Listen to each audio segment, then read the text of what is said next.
India TV news కి స్వాగతం. ఈనాటి ముఖ్యాంశాలు.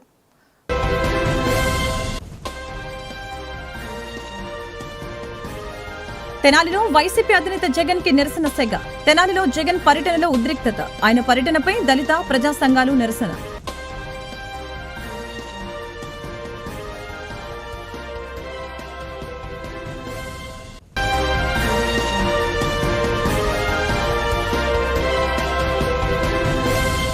తెనాలిలో పోలీసుల చేతిలో హింసకు గురైన యువకుల కుటుంబాలను పరామర్శించిన వైసీపీ అధినేత జగన్. నడి రోడ్డుపై కొట్టే అధికారం పోలీసులకు ఎవరిచ్చారని ధ్వజమెత్తిన జగన్. రెడ్ బుక్ రాజ్యాంగంతో రాష్ట్రం అదుపు తప్పిందని, పోలీస్ వ్యవస్థ దిగజారిపోయిందని విమర్శ.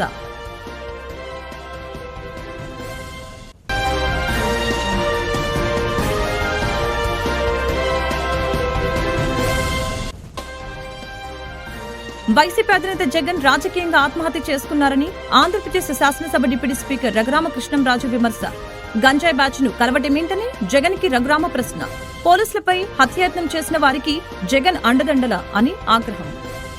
తెనాలిలో మాజీ సీఎం జగన్ కు నిరసన సెగ తగిలింది. తెనాలిలో జగన్ పర్యటనపై దళిత ప్రజా సంఘాలు నిరసన తెలిపారు. ఐతానగర్ లో రౌడీ షీటర్లను పరామర్శించడానికి జగన్ రావడంపై అభ్యంతరం వ్యక్తం చేశారు. రెడ్ బుక్ రాజ్యాంగంతో రాష్ట్రం అదుపు తప్పిందని, పోలీసు వ్యవస్థ దిగజారిపోయిందని వైఎస్ఆర్సీపీ అధినేత మాజీ నేత సీఎం వైఎస్ జగన్మోహన్ రెడ్డి అన్నారు. నడి రోడ్డుపై కొట్టే అధికారం పోలీసులకు ఎవరు ఇచ్చారని ఆయన ధ్వజమెత్తారు. మైనారిటీ వర్గానికి చెందిన వ్యక్తి ఇంకొక పిల్లాడు, అంటే అనగారిన వర్గాలు, అంటే సామాజికంగా ఆర్థికంగా వెనకాల ఉన్న వెనకబడిన వర్గాలు. ఒకసారి ఈ ఘటన ఎలా జరిగింది అనేది ఒకసారి గమనించండి. రాకేష్ అనే పిల్లోడు అసలు తెనాలిలో కూడా ఇక్కడ ఉండడు. తాను జొమాటో అనే కంపెనీలో ఉద్యోగస్తుడు. హైదరాబాద్ లో తాను పనిచేస్తా ఉన్నాడు. తనకు ఏదో పాత కేసుకు సంబంధించి, వీళ్ళంతా యంగ్స్టర్స్, చిన్ననాటి సమయంలో వీళ్ళకి ఏదో పాత గొడవల నేపథ్యంలో ఉన్న కేసుల మధ్య ఈ పిల్లాడికి సంబంధించిన ఒక పాత కేసులో వాయిదా కోసం మాత్రమే ఈ పిల్లాడు తెనాలికి వచ్చినాడు. కానీ ఈ పిల్లోడు ఇక్కడ పనిచేయడంలా, ఈ పిల్లోడు ఇక్కడ ఉండడంలా, హైదరాబాద్ లో పనిచేస్తా ఉన్నాడు జొమాటో అనే కంపెనీలో. ఈ పిల్లాడిని చూడడానికి ఈ పిల్లాడు ఫ్రెండ్స్ వచ్చారు. ఈ పిల్లాడు కూడా పాలిటెక్నిక్ మెకానికల్ చదివిన పిల్లాడు. ఈ పిల్లాడిని చూడడానికి ఈ పిల్లాడు ఫ్రెండ్స్ మంగళగిరి నుంచి వచ్చినారు. వాళ్ళు కూడా ఇక్కడ ఉండరు. మంగళగిరి నుంచి వచ్చిన పిల్లాడు విక్టర్ అనే పిల్లాడు. ఈ విక్టర్ అనే పిల్లాడు జూనియర్ అడ్వకేట్, బార్ కౌన్సిల్ లో రిజిస్టర్ అయిన సర్టిఫికేట్, జూనియర్ అడ్వకేట్ గా ప్రాక్టీస్ చేస్తా ఉన్న ఈ పిల్లాడు చూడడానికి ఈ పిల్లాడు వచ్చాడు. పిల్లాడితో పాటు మంగళగిరి నుంచి కరీముల్లా అనే పిల్లాడు, ఇంకొక యంగ్స్టర్ 21 సంవత్సరాలు ఆ పిల్లాడికి. ఇంకొక యంగ్స్టర్ అక్కడికి తాను కూడా స్థలాల్లో ఉండడు, తాను కూడా మంగళగిరిలో ఉంటాడు. ఈ Babulal otherwise known as Kareemulla ఒక మెకానిక్ పిల్లాడు. ఈ పిల్లాడు కూడా ఫ్రెండ్ కాబట్టి తాను చూడడానికి వచ్చాడు. వీళ్ళు ముగ్గురు స్నేహపూరితంగా కలవడానికి వస్తే ఇక్కడ వీళ్ళు వచ్చే టయానికి ఇదే ఐతానగర్ లో అంబేద్కర్ విగ్రహం వద్ద అదే సమయంలో సివిల్ డ్రెస్ లో ఉన్న తాను కానిస్టేబుల్ అనే సంగతి కూడా ఎవరికి తెలియదు. తాను సివిల్ డ్రెస్ లో తాను ఉన్నాడు. ఆ కానిస్టేబుల్ ఎవరితోనో గొడవ పడతా ఉన్నాడు. వీళ్ళ ఏరియాకి వచ్చి అంబేద్కర్ స్టాచ్యూ దగ్గర ఎవరో ముఖం తెలియని వ్యక్తి సివిల్ డ్రెస్ లో ఎవరితోనో గొడవ పడతా ఉంటే వీళ్ళు గొడవలో ఇన్వాల్వ్ అయ్యి ఆపడానికి ప్రయత్నం చేశారు. ఎందుకు మా ఏరియాకి వచ్చి ఇక్కడ గొడవ పడతా ఉన్నావు అని చెప్పి అడిగినారు. అంతే, అది వీళ్ళు చేసిన తప్పు. జాన్ విక్టర్ కి సంబంధించిన బైక్ కీసు లాక్కునే కార్యక్రమం చేశాడు ఆ కానిస్టేబుల్. ఆ సివిల్ డ్రెస్ లో ఉన్న కానిస్టేబుల్ అని కూడా ఎవరికి తెలియదు. జాన్ విక్టర్ కి సంబంధించిన ఫోన్ లాక్కునే కార్యక్రమం చేశాడు. మా ఎందుకు తీసుకుంటున్నాడు అని చెప్పి వీళ్ళు బైక్ కీసు. వైసీపీ అధినేత జగన్ రాజకీయంగా ఆత్మహత్య చేసుకున్నారని ఆంధ్రప్రదేశ్ శాసనసభ డిప్యూటీ స్పీకర్ రఘురామకృష్ణంరాజు విమర్శలు గుప్పించారు. గంజాయి బ్యాచ్ ను కలవడమేంటని జగన్ ను ఆయన ప్రశ్నించారు. పోలీసులపై హత్యాయత్నం చేసిన వారికి జగన్ అండదండలా అని ఆయన ఆగ్రహం వ్యక్తం చేశారు. తనను కస్టడీలో కొట్టించింది జగనే అంటూ తీవ్ర వ్యాఖ్యలు చేశారు. జగనే పురమాయించాడు, అందులో ఏం డౌట్ ఏమి లేదు. ఇది ఇండైరెక్ట్గా నాకు ఏదో మూల లింక్ అయిన సబ్జెక్ట్ కాబట్టి ఉపసభాపతి స్థానంలో ఉన్నప్పటికీ నేను మాట్లాడవలసిన పరిస్థితి. సో నన్ను ఎంత చిత్రవత్ చేశారు ఆ వీడియోలు అన్నీ కూడా ప్రజాబాహుల్యంలో ఉన్నాయి. మిలిటరీ హాస్పిటల్ క్లియర్ రిపోర్ట్లు ఇచ్చారు, అది అందరికీ తెలిసిందే. ఇప్పుడు ఎందుకు వచ్చిందంటే, మరి దెయ్యాలు వేదాలు వల్లించినట్టు అన్యాయంగా నన్ను కొట్టారు. ఇప్పుడు దారుణమైన గంజాయి బ్యాచ్ని మరి కొడితే పోలీసులు వాళ్ళ మీద హత్యా ప్రయత్నం చేసిన వాళ్ళని పైగా తగుదనమ్మా అంటూ పరామర్శకు వెళ్ళటం, లా అండ్ ఆర్డర్ని ప్రొటెక్ట్ చేయవలసిన బాధ్యత ప్రజాప్రతినిధులది. జగన్మోహన్ రెడ్డి ఇప్పుడు ముఖ్యమంత్రి కాకపోవచ్చు, కానీ ఒక ప్రజాప్రతినిధిగా పులివెందుల ప్రజలకి ప్రాతినిధ్యం వహిస్తున్న వ్యక్తి ఇలా గంజాయి చేసే బ్యాచ్కి నోన్ శిక్ష పడి జైలుకి కూడా వెళ్ళి శిక్ష కన్ఫర్మ్ చేసి వచ్చిన బ్యాచ్కి తన మద్దతు తెలియజేయటం, మరి ఇది దిగజారుడు ఓట్ల రాజకీయానికి పరాకాష్ట. సరే, ఈ ప్రయత్నంలో అతను గతంలో వచ్చిన ఆ ఓట్లు కూడా రాని పరిస్థితికి వెళ్తాడు. రాజకీయాల్లో ఆత్మహత్యలే తప్ప హత్యలు ఉండవని చెప్పి సామెతలు ఊరికే రాలేదు. ఇటువంటి వాళ్ళని చూసే వచ్చినట్టుంది తెలుగుదేశం పార్టీకి ఆర్ అన్ని రాజకీయ పార్టీలకి, ఒక్క యువజన శ్రామిక రైతు కాంగ్రెస్ పార్టీకి తప్ప ఈ రోజు ఎంతో సుదినం. ఎందుకంటే ఒక రాజకీయ నాయకుడు క్రిమినల్స్, ప్రజాకంటకంగా తయారైన క్రిమినల్స్ని పోలీసులు ధర్మం ప్రకారం శిక్షిస్తే, మరి వాళ్ళకి మద్దతుగా ఇటువంటి వెధవలకి నేనున్నాను అంటూ మరి అక్కడికి వెళ్ళి భుజం తట్టడం అనేది ఆత్మహత్య సదృశ్యం. This is going to be political Waterloo. Anyhow, ఇక్కడ ఇంకొక యాంగిల్ కూడా నేను స్పృశించాలనుకుంటున్నా. ఒక నిందితుడు పేరు జాన్ విక్టర్. డెఫినెట్గా John Victor can't be a Hindu. I mean he can't belong to SC community as per the constitution. రాజ్యాంగం ప్రకారం మన సుప్రీంకోర్టు చెప్పిన దాని ప్రకారం కూడా మళ్ళీ కొంతమందికి డౌట్లు వచ్చి, నేను ఎన్నోసార్లు చెప్పా, మరి చాలామందికి డౌట్లు వచ్చినాయి. మన రాష్ట్రాల్లోనే కాదు, ఇతర రాష్ట్రాల్లో సుప్రీంకోర్టు కూడా తేల్చి చెప్పింది ఒకసారి మతం మారిన తర్వాత. మరి జాన్ విక్టర్ డెఫినెట్గా వెరిఫై చేస్తే. కూటమి ప్రభుత్వ పాలనలో ప్రజలు చాలా ఆనందంగా ఉన్నారని తూర్పు ఎమ్మెల్యే గద్దె రామ్మోహన్ తెలిపారు. అభివృద్ధికి అనుకూలంగా పెట్టుబడులు వెల్లువెత్తుతున్నాయని చెప్పారు. చంద్రబాబు నేతృత్వంలోని కూటమి ప్రభుత్వం అభివృద్ధి, సంక్షేమం రెండింటిని సమతుల్యంగా తీసుకువెళ్తుందని చెప్పారు. 250 అని చెప్పి ఆఖరి 250 10 రోజులు ఎలక్షన్ ఉందనగా పెంచారు. దానికి మీరు సమాధానం చెప్పాల్సింది పోయి ఇంకా పథకాలు ఇవ్వట్లేదు. మరి పథకాలు వరుసగా స్టార్ట్ చేసుకున్నారు, షెడ్యూల్ ఇచ్చారు. ఈ నెలలో అమ్మకి వందనం కదా కార్యక్రమం, తల్లికి వందనం ఈ నెలలో కార్యక్రమం ఉంది. ఈ నెలాఖరులో వ్యవసాయదారులకు కార్యక్రమం ఉంది. అలాగే ప్రతి ఒక్క కార్యక్రమాన్ని ఇప్పటికే అన్నా క్యాంటీన్ ద్వారా లక్షలాది మంది క్యూలో నిలబడి భోజనం చేస్తూ ఉన్నారు.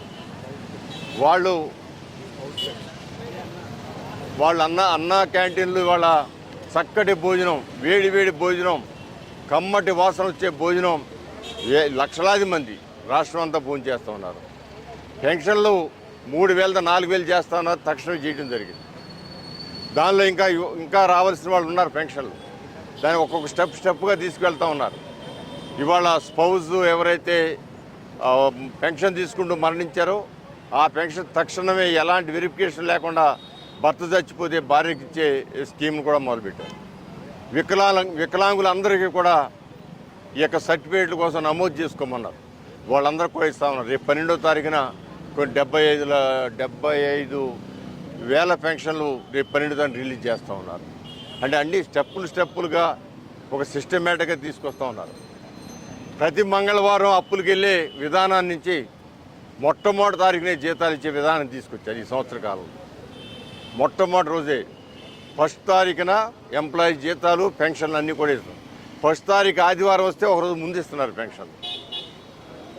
సో ఆ విధంగా ప్రతి మంగళవారం గతంలో ప్రభుత్వం యొక్క ఫైనాన్స్ మినిస్టర్ గారు పాపం ఢిల్లీ రోడ్లు ఏమిటి తిరిగి అప్పుల కోసం తిరిగి ప్రతి మంగళవారం 2,000 కోట్లు తెస్తేనే ఇక్కడ అందరికి కూడా భోజనం. కానీ అలాంటిది ఈ రోజున ఫైనాన్స్ మినిస్టర్ ఢిల్లీ వెళ్ళి దాఖలాలే లేవు. ఏదైనా 1-2 పర్యాయాలు వేరే పనులకు వెళ్ళారేమో కానీ ప్రతి మంగళవారం ఢిల్లీ వెళ్ళా ఫైనాన్స్ మినిస్టర్ గారు. సో అప్పులు తేకుండా జీతాలు ఇచ్చే పరిస్థితి, అప్పులు తేకుండా సంక్షేమ కార్యక్రమాలు చేసే పరిస్థితి.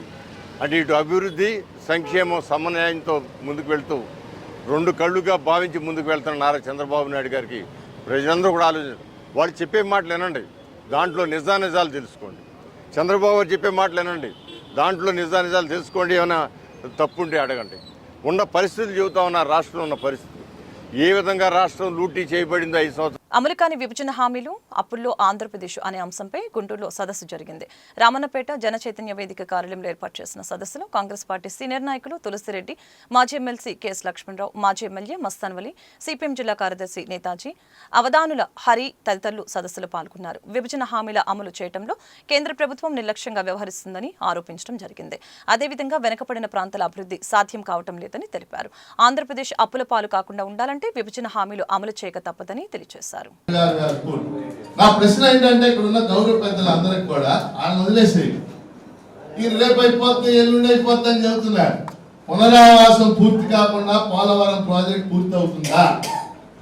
పునరావాసానికి 33,000 కోట్లు ఇవ్వాల్సింది ఎవరో కేంద్రం ఇవ్వాలి. కేంద్రాన్ని ఇంతవరకు అడిగారా పునరావాసానికి నిధులు?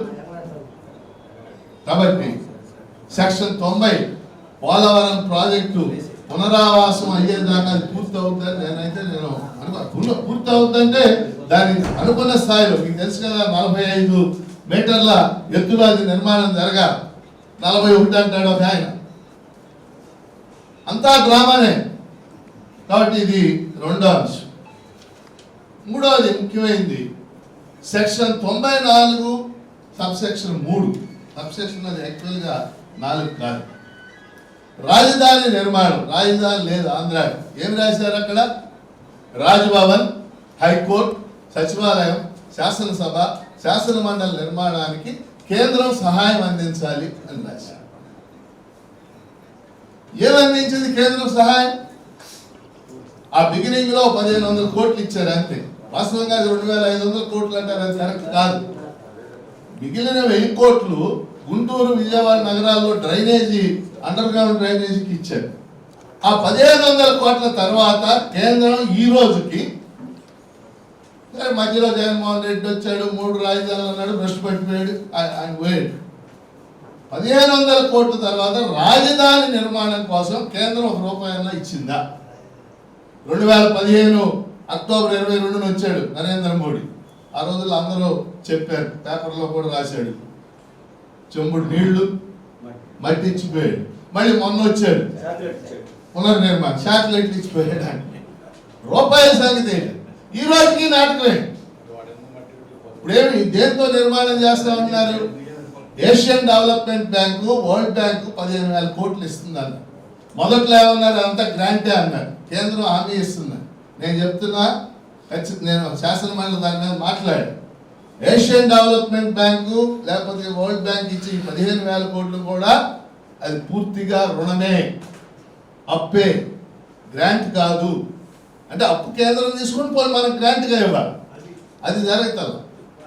ఇప్పుడు ఏమిటి నా మంత్రి నారాయణ చెప్పేది? హడ్కో రుణం తీసుకుంటున్నాం, ఆ రుణం తీసుకున్నాం అని చెప్తే కేంద్రం ఏమి ఇచ్చింది? అది మనకు కావాల్సింది. చట్టం గురించి మనం మాట్లాడుతున్నాం కాబట్టి కేంద్రం ఏమి ఇచ్చింది? 1,500 కోట్లు ఇచ్చింది. వాస్తవంగా చంద్రబాబు నాయుడు 2014, 15, 16లో గెలిచాక, భూ సమీకరణ చేశాక 47,500 కోట్లు ఎస్టిమేషన్ చేసి కేంద్రానికి పంపించింది.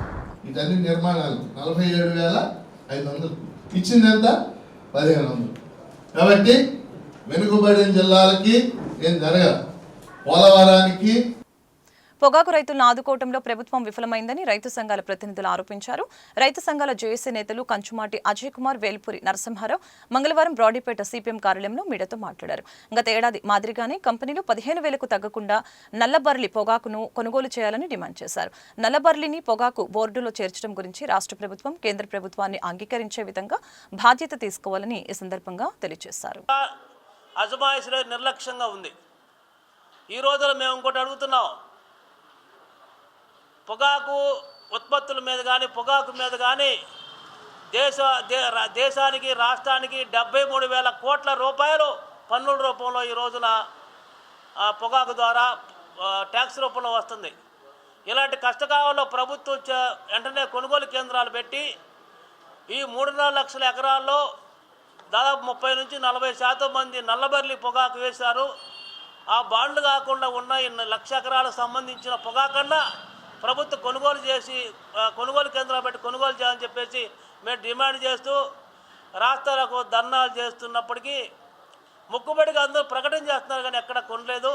అందువల్ల మేము రైతు సంఘాలుగా ఈ నెల 5వ తేదీన గుంటూరులో అతిపెద్ద కంపెనీ GPI కంపెనీకి సంబంధించి ఆ కంపెనీ దగ్గర ఆందోళన కార్యక్రమం చేపట్టబోతున్నాం. మిగిలిన ITC కానివ్వండి, దక్కన కానివ్వండి, మద్దినేని లక్ష్మయ్య టొబాకో కానివ్వండి, బొమ్మిడాల కంపెనీ కానివ్వండి, అలయన్స్ కేరు ఇలాంటి అన్ని కంపెనీలకు సంబంధించి ఆందోళన కార్యక్రమం చేపడతాం. ఇప్పటికైనా బుద్ధి తెచ్చుకొని కంపెనీలు ఏదైతే బాండ్లు ఇచ్చారో 18,000కు తగ్గకుండా కొనుగోలు చేయాలని చెప్పేసి, ఏదైతే నల్లబర్లి పొగాకు ఉన్నదో అది 15,000 రూపాయలు తగ్గకుండా కొనుగోలు చేయాలని చెప్పేసి మేము డిమాండ్ పెట్టాం. ఈ నెల 5వ తేదీ లోపు కనుక దీని మీద సీరియస్గా ఉండి గ్రామాలకు వెళ్ళి రైతుల దగ్గర కొనుగోలు చేయాలని చెప్పేసి, కొనుగోలు చేయబోతే రాష్ట్ర వ్యాప్తంగా ఉధృతం చేస్తామని చెప్పి ఈ సందర్భంగా తెలియజేస్తున్నాం. సంఘం గుంటూరు జిల్లా కార్యదర్శిని. మిత్రులారా, ఈరోజు ఏదైతే రాష్ట్రంలో గత 5 సంవత్సరాలుగా వెన్నుపోటుకి గొడ్డల వేటికి పేటెంట్ హక్కు ఉన్న నాయకుడు వైఎస్ జగన్మోహన్ రెడ్డి అని టీడీపీ జిల్లా అధ్యక్షులు తెనాలి శ్రావణ్ కుమార్ పేర్కొన్నారు. జిల్లా టీడీపీ కార్యాలయంలో మంగళవారం ఆయన మీడియాతో మాట్లాడారు.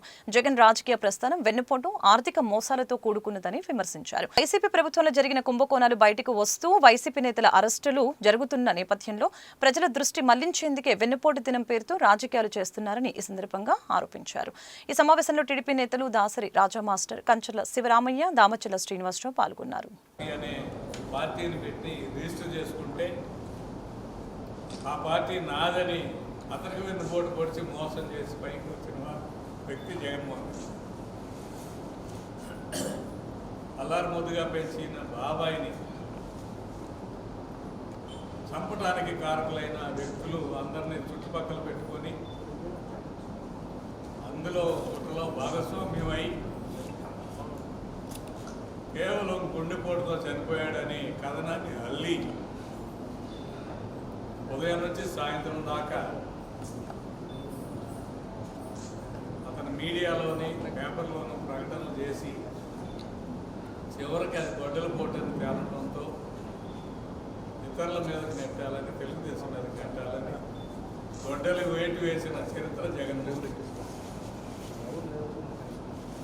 సొంత చెల్లెలు తల్లిని ఆస్తి కోసం వెన్నుపోటు పొడిచి ఇంటి నుంచి గెంటేసిన చరిత్ర జగన్మోహన్ రెడ్డి. బాబాయ్ హత్యలో కానీ, ఆ హత్య చేసిన వాళ్ళు రక్షించడంలో కానీ, హత్యకు సంబంధించిన వివరాలు బయటికి రానియకుండా చేయటంలో కానీ, హత్యా సాంతం వివేకానంద రెడ్డి గారి కుమార్తె అల్లుడు చేశారనే ఒక విచిత్రమైన కథనాన్ని బయటకు తీసుకొచ్చి వెన్నుపోటుకి కొత్త అర్థాన్ని చెప్పిన వ్యక్తి జగన్మోహన్ రెడ్డి. ఆస్తి కోసం తల్లిని, చెల్లిని, సొంత బంధువులందరినీ కూడా వెన్నుపోటు పొడిచి ఒక్కడే అనుభవించాలని ఒక ఆలోచన జగన్మోహన్ రెడ్డి. ఇలా చెప్పుకుంటూ పోతే ఇక ముఖ్యమంత్రిగా ఏటా క్రమం తప్పకుండా DSC ప్రకటిస్తే దగ్గర నుండి మొన్నటి వరకు ముఖ్యమంత్రిగా పనిచేసిన జగన్మోహన్ రెడ్డి వరకు వ్యవస్థలని నిర్వీర్యం చేయడమే ధ్యేయంగా వ్యవహరించినటువంటి అంశాన్ని ఆంధ్రప్రదేశ్ రాష్ట్ర ప్రజానీకం మర్చిపోలేదనేది జగన్మోహన్ రెడ్డి గమనించాలి. అపరిపక్వ ఆలోచనతో, విధానాలతో 2019 నుంచి 2024 వరకు రాష్ట్రాన్ని అభివృద్ధిలో 50 సంవత్సరాలు వెనక్కి తీసుకెళ్లినటువంటి జగన్మోహన్ రెడ్డి ప్రతి వ్యవస్థని నిర్వీర్యం చేయడం కోసమే అతను పనిచేశాడు. చాలా దురదృష్టకరం.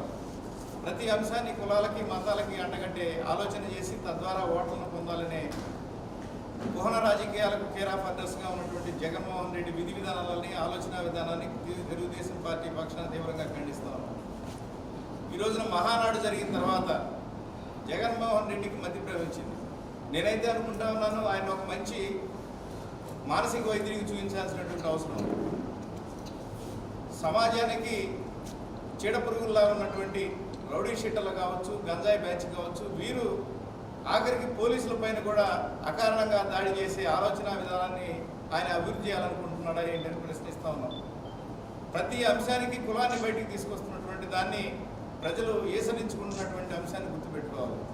ఈ రోజున తెనాలిలో జరుగుతున్నటువంటి అంశం మహానాడు ద్వారా కూటమి పరిపాలనా విధానం ప్రజల్లోకి బాగా వచ్చి చంద్రబాబు నాయుడు గారికి కూటమి ప్రభుత్వానికి మంచి పేరు వస్తున్నటువంటి అంశాన్ని భరించలేని జగన్మోహన్ రెడ్డి ఈ రోజున ఏదో ఒక విధంగా డైవర్షన్ పాలిటిక్స్ చేయడంలో భాగంగా తెనాలిలో పోలీసులు ఎవరినైతే వారికి ఒక విధంగా బహిరంగ శిక్ష విధించారో వారిని పరామర్శించడానికి వచ్చినటువంటి అంశాన్ని ఆఖరికి స్కూల్కి వెళ్ళే పిల్లలు కూడా మాట్లాడుకుంటూ ఉన్నారు. తప్పు చేసినటువంటి వ్యక్తులు, అది కూడా చిన్న తప్పు కాదు, సభ్య సమాజం సిగ్గుపడే విధంగా అర్ధరాత్రి పూట డ్యూటీ చేసి ఇంటికి వస్తున్నటువంటి భైరవం సినిమా విజయోత్సవంలో భాగంగా హీరోలు మంచు మనోజ్, నారా రోహిత్ గుంటూరులో సందడి చేశారు. భాస్కర్ డీలక్స్ థియేటర్ కు చేరుకున్న ఈ హీరోలు అభిమానులతో మాట్లాడి ఉత్సాహం నింపారు. ఫ్యాన్స్ హీరోలతో సెల్ఫీలు దిగి సందడి చేశారు. వారిని ఎమ్మెల్యే నజీర్ సాల్వా వేసి సన్మానించారు. కార్యక్రమంలో టీడీపీ నాయకులు మన్నెం శివ, నాగమల్లేశ్వరరావు తదితరులు పాల్గొన్నారు. ఘంటసాల మార్కెట్ కమిటీ చైర్మన్, పాలకవర్గ సభ్యుల ప్రమాణ స్వీకార కార్యక్రమం కొడాలి మార్కెట్ యార్డు ఆవరణలో ఎమ్మెల్యే మండలి బుద్ధప్రసాద్ అధ్యక్షతన సోమవారం జరిగింది. మార్కెట్ యార్డు కార్యదర్శి, చైర్మన్ గా చల్లపల్లికి చెందిన జనసేన పార్టీ వీర మహిళ తోట కనకదుర్గ, వైస్ చైర్మన్ గా అత్తలూరి గోపీచంద్ మరొక 20 మంది సభ్యులతో ప్రమాణ స్వీకారం చేయించారు. ఈ సందర్భంగా మంత్రి మనోహర్ మీడియాతో మాట్లాడారు. మచిలీపట్నంలో మసలా బీచ్ ఫెస్టివల్ సందర్భంగా కోనేరు సెంటర్ నుంచి లక్ష్మీ టాకీస్ వరకు 2K రన్లో పాల్గొన్న భైరవం చిత్ర హీరోలు మంచు మనోజ్, నారా రోహిత్, చిత్ర దర్శకులు విజయ్, కనకమేడల. నమస్కారం. వెరీ హ్యాపీ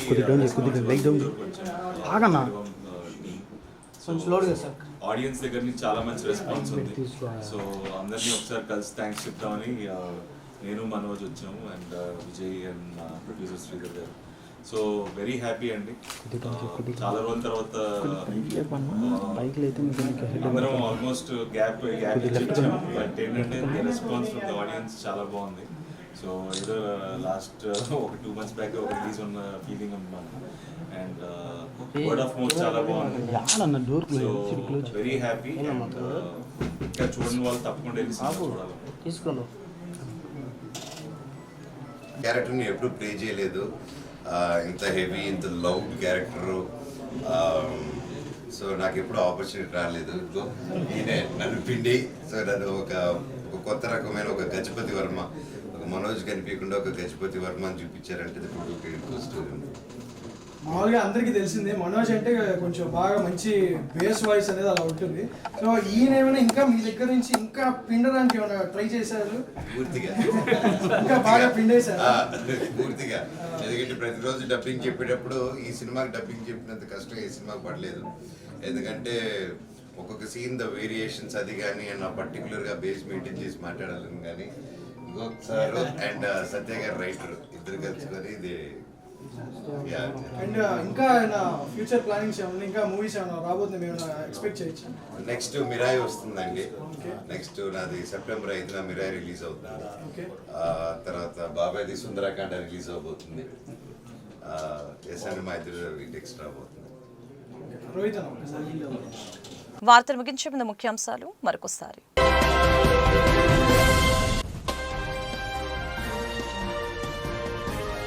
తెనాలిలో వైసీపీ అధినేత జగన్ కి నిరసన సెగ. తెనాలిలో జగన్ పర్యటనలో ఉద్రిక్తత. ఆయన పర్యటనపై దళిత ప్రజా సంఘాలు నిరసన.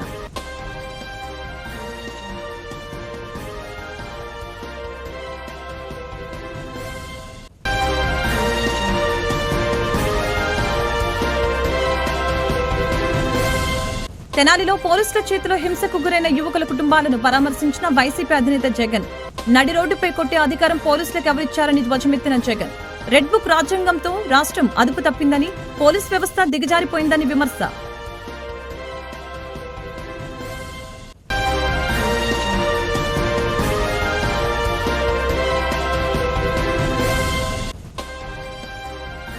వైసీపీ అధినేత జగన్ రాజకీయంగా ఆత్మహత్య చేసుకున్నారని ఆంధ్రప్రదేశ్ శాసనసభ డిప్యూటీ స్పీకర్ రఘురామకృష్ణంరాజు విమర్శ. గంజాయి బ్యాచ్ ను కలవటమేంటని జగన్ కి రఘురామ ప్రశ్న. పోలీసులపై హత్యాయత్నం చేసిన వారికి జగన్ అండదండల అని ఆగ్రహం. ఈ వార్తలు ఇంతటితో సమాప్తం. మరొక బులెటిన్ మళ్ళీ కలుద్దాం. నమస్కారం.